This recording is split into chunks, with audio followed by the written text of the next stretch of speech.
Oui pour le Frexit et vite, non aux États-Unis d'Europe.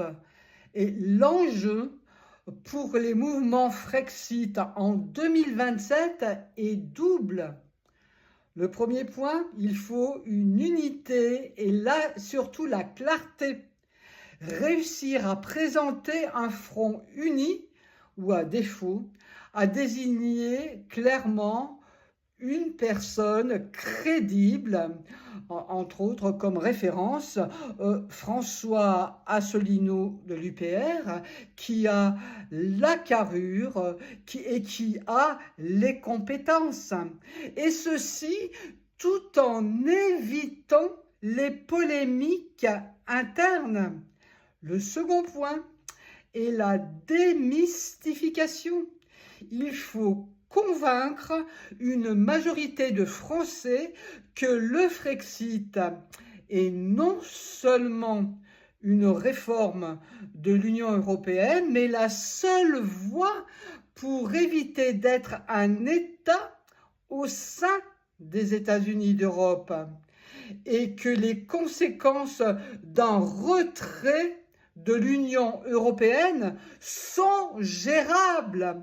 On peut leur montrer. Donc donnons-nous les moyens.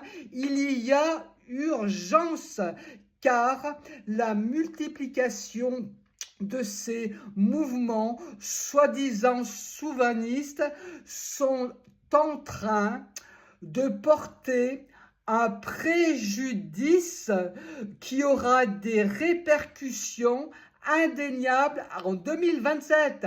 Alors stop, ça suffit, réagissons dans le bon sens.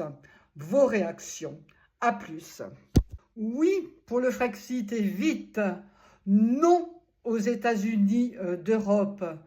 Et l'enjeu pour les mouvements Frexit en 2027 est double. Le premier point, il faut une unité et là surtout la clarté. Réussir à présenter un front uni ou à défaut, à désigner clairement une personne crédible, entre autres comme référence, François Asselineau de l'UPR, qui a la carrure qui a les compétences.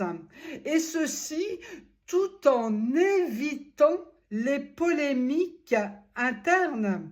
Le second point est la démystification.